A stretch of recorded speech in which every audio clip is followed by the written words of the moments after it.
Guys, welcome to my channel. I am Ritu, a simple Bengali girl from Kolkata. আর সকাল হয়ে গেছে, আর সকাল সকাল এই ভিউটা আমার ভীষণ পছন্দের। রেগুলারেরই একঘেয়েমি খাওয়া দাওয়া থেকে সরিয়ে আজকে আমি একটু ডিসাইড করলাম চটপট আর খুব কুইক আর ইজি একটা চাইনিজ রেসিপি করবো। কিছুই না, সিম্পল চিলি চিকেন আর ফ্রাইড রাইস। তো এখানে আমি বোনলেস চিকেন নিয়ে তাতে একটু salt, pepper, soya sauce, vinegar আর একটা এগ দিলাম। আর তারপরে এর ভিতরে দিয়ে দিয়েছিলাম একটুখানি আদা রসুনের পেস্ট আর কর্নফ্লাওয়ার। আর লাস্টে একটু স্পাইসি করার জন্য আমি দিয়েছিলাম শুকনো লঙ্কার গুঁড়ো। সমস্ত ইনগ্রিডিয়েন্টসগুলো দেওয়া হয়ে গেলে আমি এটাকে হাত দিয়ে খুব ভালো করে মাখিয়ে নেবো, কারণ হাত দিয়ে মাখালে মাংসের ভেতর প্রত্যেকটা ইনগ্রিডিয়েন্টস ভালো করে ঢুকবে আর খুব বেশি টেস্টি হবে। আমি এটাকে মোটামুটি ওই 30 মিনিটসের মতো ম্যারিনেট করে নেবো। মিন হোয়াইল চিলি চিকেনের জন্য আমি এখানে কর্নফ্লাওয়ারটা গুলে রেখে দেবো আর সসটা তৈরি করে নেবো। সসটা বানানোর জন্য আমি নিয়েছি টমেটো কেচাপ আর নিয়েছি একটুখানি ভিনেগার, সোয়া সস আর সুগার। এটাকে খুব ভালো করে মিক্সড করে আমি সাইডে রেখে দেবো, পরে এটা কাজে লাগবে। তারপর আর কি এক এক করে ভেজিসগুলোকে রেডি করে নেবো। তো এখানে আমি একটা খুব বড় বেল পেপার নিয়েছি, আমার তো পার্সোনালি খুবই ভালো লাগে। তারপরে আমি এটাকে একটু বড় বড় করে স্লাইস করে কেটে নেবো। আর এরপরে আমি নিয়েছি একটা গ্রিন ক্যাপসিকাম, সেটাকেও ওই সেম সাইজ অনুযায়ী কেটে নেবো। অনিয়নগুলোকেও এভাবে বড় বড় করে কেটে নেবো, গার্লিকগুলোকেও বড় বড় করে কেটে নেবো। আর এখানে চিলি চিকেনের জন্য যা যা ভেজিস লাগবে একদম রেডি করে ফেলেছি।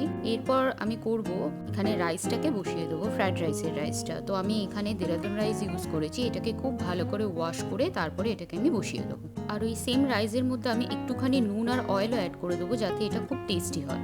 এরপর আমি এখানে ফ্রাইড রাইসের ভেজিটেবলসগুলোকে কেটে নেবো। আর আমি এখানে অনলি ক্যারেটস আর বিনসই ইউজ করেছি, কারণ আমি চাইছিলাম একটু সিম্পল চাইনিজ কিছু তৈরি করতে। তাই ভেজিসগুলোকে খুব ছোট ছোট করে কেটে নিয়েছি আর এটা একদম রেডি। এরপর কড়াইটা চাপিয়ে দিয়ে তাতে বেশ অনেকটাই তেল দিয়ে তারপরে সেই ম্যারিনেট করে রাখা চিকেনগুলো এক এক করে ভেজে নেবো একদম গোল্ডেন ব্রাউন করে। ভাজা হয়ে গেলে এগুলোকে অন্য একটা জায়গায় তুলে রেখে দেবো। এবারে চিলি চিকেনের পালা। সমস্ত ভেজিসগুলো গরম তেলের ভেতর দিয়ে আমি সেটাকে খুব ভালো করে সতে করতে থাকবো। সতে করার সময় আমি এতে অ্যাড করে দেবো একটুখানি নুন, কেটে রাখা গ্রিন চিলিও অ্যাড করে দেবো আরও বেশি স্পাইসি করার জন্য। আর দেবো একটুখানি মরিচ গুঁড়ো, দিয়ে এটাকে আরও কিছুক্ষণের জন্য সতে করব। তারপর এতে অ্যাড করে দেবো আগের থেকে বানিয়ে রাখা ওই সসটা, দিয়ে খুব ভালো করে এটাকে নাড়াচাড়া করব। ভেজে রাখা চিকেনগুলোকে অ্যাড করে খুব ভালো করে নাড়াচাড়া করব আর একটুখানি জলও অ্যাড করে দেবো।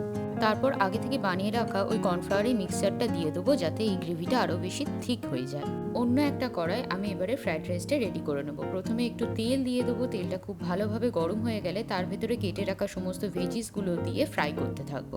কিছুক্ষণ ফ্রাই করার পরে আমি এতে একটুখানি সল্ট অ্যাড করে দেবো, খুব বেশি দেবো না কারণ আমি অলরেডি ভাতে আগেই সল্ট দিয়ে দিয়েছিলাম। তো তারপর এটাকে ভালো করে নাড়াচাড়া করে নেবো, নিয়ে এরপর আমি ওই সেদ্ধ করে রাখা রাইসটা পুরো এতে অ্যাড করে দেবো।